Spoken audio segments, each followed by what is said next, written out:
Hi, my name is Leigh, and today we're going to be discussing some effects, motion tab, and some ways of making titles. Basically everything that cannot fit in another video, I'm putting it into this one. Yay!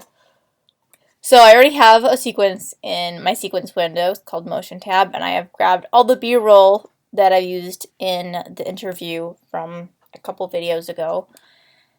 And I'm just going to grab a couple of these. I'm just going to throw them into the timeline because we're just going to mess around with them a bit and show you some effects and stuff.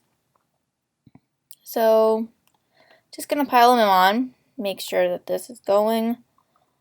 There's some audio, but I'm just going to quick take it off here, unlinking it and then removing it that way. Yay!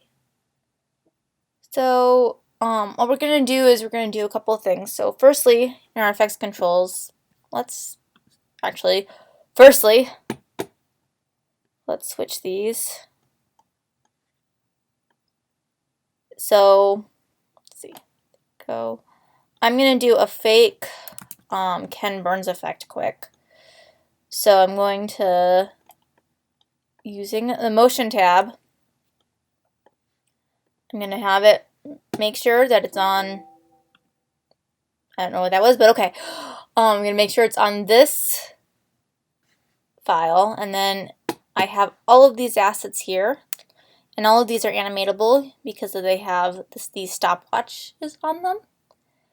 And so I'm going to stick right here, and I'm going to click the scale, and then I'm going to move it down and scale it down. Actually, I want to scale it up. Never mind. So this creates kind of that one effect, if it ever does what it needs to. And it's going really slowly, so I'm going to just move this keyframe in. And now we get this rolling shot. You can do this with still images or on video like I'm doing right here. And this is used a lot in documentaries and stuff. It's kind of shaky because I'm not sure why, probably because it's not rendered. That's something I've never mentioned, I don't think, is that if it has a yellow bar, it's not really rendered like it does an on-site render. If it's green, it's an actual render, which is the best you can get. My computer's actually doing a lot of stuff right now, which is why it's freaking out on me a little. And I could go in and I could render into out and then render effects into out. And this takes a while, so I wasn't planning on ever doing it while I was teaching how to do stuff. Yay.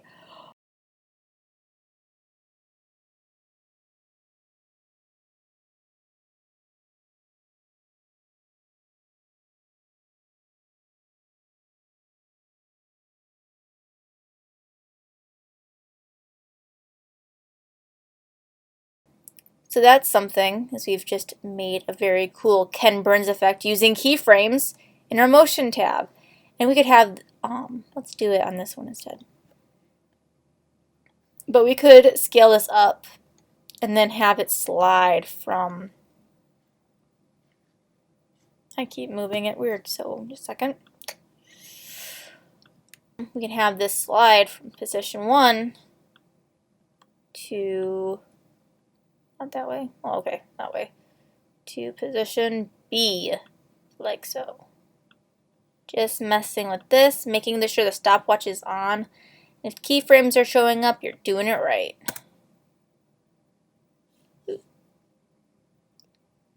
And it's dead.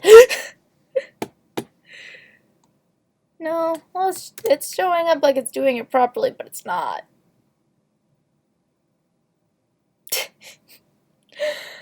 It's supposed to move.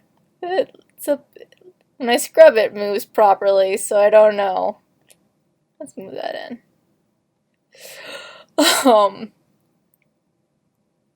So yeah, you can do some pretty cool effects and see if they work. I'm gonna just quick re-clicking on these stopwatches, it'll turn off the keyframes. And I'm just gonna do that so we can start fresh. Okay. Thank you. We're going to return the scale back. Just reset these things. So another thing we can do is mess with opacity. We also have these shapes here, and so we have some masks. And so we made this mask. I'm just going to move this out. And we can layer this mask right over this other one. It's kind of cool. Hey! This is art.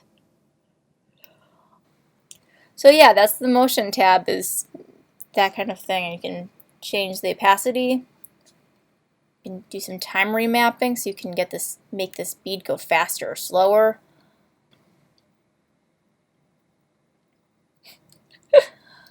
And yeah, so isn't that fun? And I just wanted to show you quick some video effects. So video effects, they have a lot of crazy ones, but I like using the transition ones. I almost always have this cross dissolve as my go-to one. So whenever I use Command D, it comes onto my stuff as these really cool little bars on here, and that fades it out for me. I don't have to go into my motion tab here and mess with the opacity here. All I have to do is just click on here. I could drag it over onto it, I think. Let's try that actually.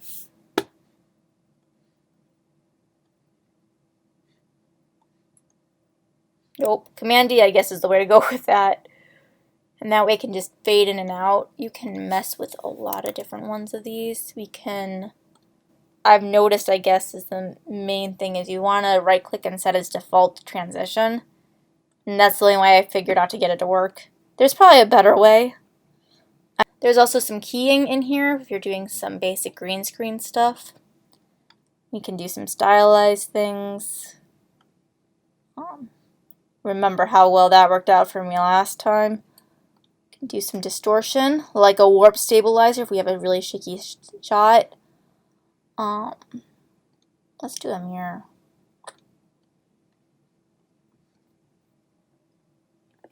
Did it break on me?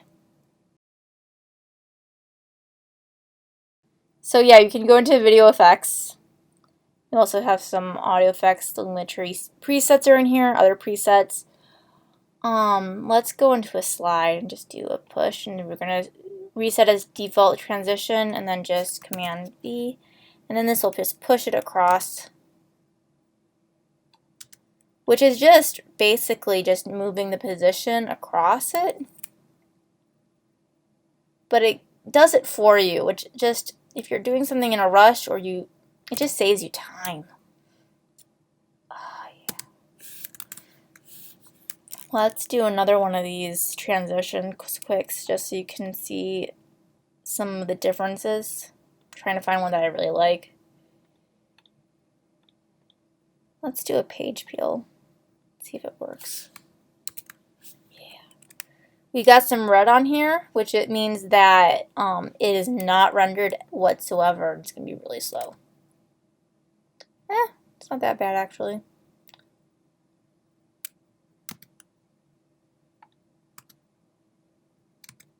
You can do the same effect in After Effects actually, and I actually prefer it in After Effects. Let's do this Iris Diamond one. Aww, isn't that lovely?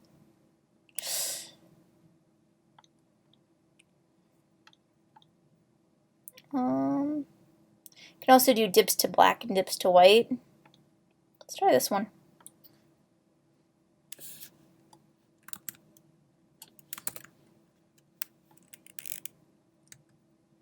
And cannot apply to a single clip. Oops. Let's do a split.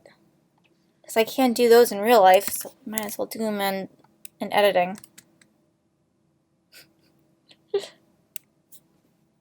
So, woo! Did you see that? That was fun. Ah!